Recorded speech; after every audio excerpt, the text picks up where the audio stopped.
Time for another Sean Kiracofe show, and here he is, the Sean Kiracofe. Coach, how are we doing this week? Always good. Good to hear. Before we talk about this week's single match, and so a little bit of time to breathe overall with just one match this week, take me back to this past week, maybe specifically Thursday, Saturday. We talked about the challenge of playing the two teams picked 1 and 2 in the preseason poll in Corpus and HCU. Didn't win either of those, but growth, realization maybe for the girls that we're getting better. We're climbing the ladder, so to speak, of being in that top tier of Southland Conference volleyball teams. Yeah, I mean, we played well, just not well enough, obviously. Did a lot of good things. I mean, we forced them to change what they were doing defensively to alter to what we were doing. Some of our players that are really producing, got a lot of attention defensively from their schemes on what they were trying to do to take people away. I mean, so that's a good thing there. It was good, and it just came down to little things like, in HCU, I had to think about that and force it out. Late in the game, we missed a serving zone and got it to one of their best passers, and we didn't take advantage of one of their outsides that we felt like we could have gotten a good pass for us from. In HCU and both in Corpus, we made some adjustments defensively, and we had people there. They just didn't make plays on the ball, but they were there to play the ball. And so we talked about, it's just those little things to execute in those moments that are going to matter if you're going to beat the better teams or not in the conference. And so now we get another shot at them, in the next round, and then potentially see them for a third time in the conference tournament. And it's like, now you got to do it. Right. So with that in mind, how do we get to that sort of, next step, next level, if you want to call it that? Is it? We've talked about several times this year. Very young group, not just playing together, but a lot of freshmen and sophomores still out on the court playing, multiple sets. Is it just time that's going to get us there? Sure. So I'll do this plenty of times, specifically in the spring semester, but then in the fall as well, where we'll repeat the exact same practice 2 days in a row. And especially when we are trying and attempting to do something new. And the first day isn't good, and the next day's better. It's just, and it's not magic, it's just the way it is. You've been in that situation again, and whether you're getting consistent reps or not on that first day, it just doesn't sink in, and you can't execute on it in normal situations. And then you get a little break, you come back, you do it again, and you're like, all of a sudden, you're better.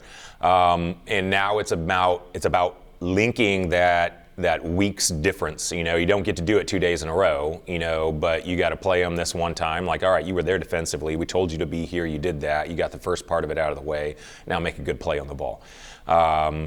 So they got to be able to take that, and 3 weeks from now, whenever it is, you got to be able to go flip the switch and be like, all right, here I am again. Do better at it. Yeah. And speaking of time, in another sense, like I said in the intro, it kind of feels like we do get a little chance to just kind of breathe this week after match after match after match over the past really two and a half weeks.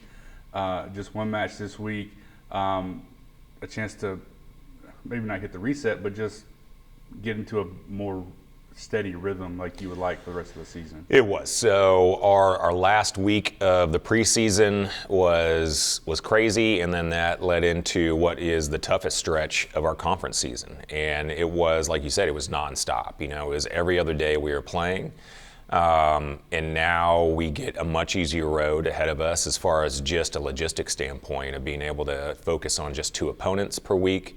We don't have our next Tuesday match until November, so we get time to be able to focus on people. And then, like you said at the very beginning, we only have the one match, this week, Nichols, so we get plenty of time to focus on that. And then, as kind of just, a reward, but it was needed, we're giving them the day off today, and that has nothing to say against Nichols coming up on Thursday, because they've been playing really well. But it's like, all right, take a breath, relax a little bit. You got through that tough stretch, and there was never a moment where I could give you time off because we were playing the next day. So hopefully that's appreciated here on Monday, and we get to back on it on Tuesday, and really focus in on what we need to do to beat Nichols.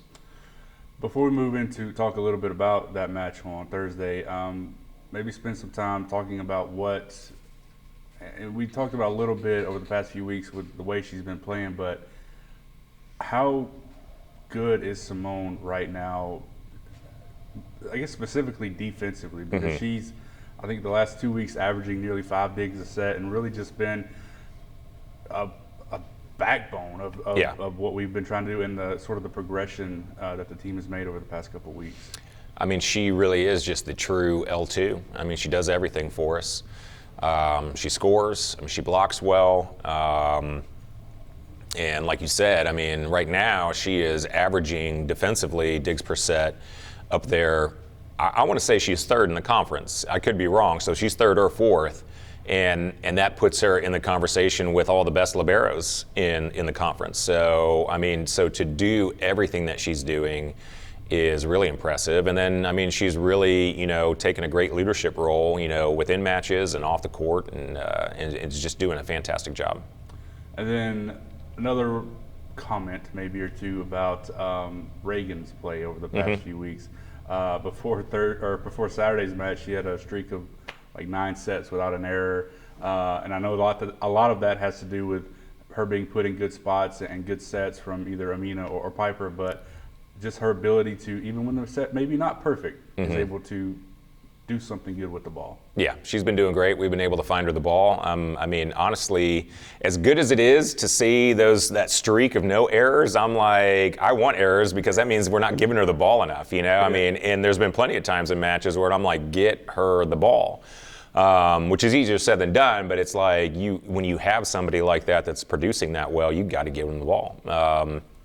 And we've been able to put her in some, I've said at the beginning of the year, I'll back up and just say that I felt like we could put her anywhere along the net and she can be successful. And the last couple weeks when we were without Piper and we were running that modified 5-1, there were a couple rotations where we were putting her in some different situations rather than just hitting out of the middle.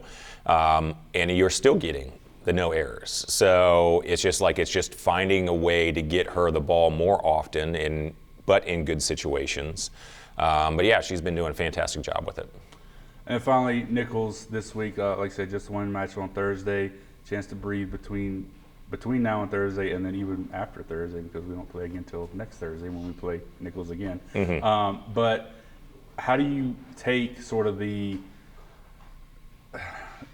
growth sort of stuff that we saw Thursday, Saturday? I guess maybe the mentality shift of, hey, we're getting better, we're playing with these top teams, and take it directly into a match on Thursday that maybe feels like it would be a huge win to be able to do that, to take that knowledge and put it into practice. Yeah, I mean, every match is important, but it's important for different reasons. Now, we've talked about where just in general, you want to take those top teams in the conference, you want to split with them. I mean, that's just a common kind of thought there. And usually you want to take that win at home and then you lose on the road. But I mean, you still have that opportunity in front of us to be able to split that. And then there's those teams where you're in that second, third of the conference right there in the middle, to where it's like, you got to win. There is no such thing as we can split with this team, whatever. If you want to stay in that conversation, to be in that top 3, 4, whatever it is, there's going to be teams where it's just like, all right, they're good, they're comparable to you, but you have to win. You just got to go down there and do it. And so it's just a different level of intensity that they need to have going into the match, to where it's like there's no second chances at this. And then there's there's others that you just got to go out there and you just got to take care of business. But in general, and I know you didn't ask this, I mean, the Southland Conference for volleyball is just so much better this year than it has been in the last previous years, in a couple different ways. I mean, you don't have anybody at the bottom where you can just like, okay, we can go and just kind of go half speed or 75% and expect to win. I mean, nobody's like that anymore. And then, as we've seen with people testing HCU and testing Corpus, I mean, no one is just running away with the conference this year, so everyone is beatable. But while that is good for you, you can go ahead and beat anybody, then anyone can turn around and beat you as well. So you got to be on top of what you're doing. All right. Well, best of luck this week, Coach. Safe travels to Thibodeau, and we'll see you again next week. All right. Thank you.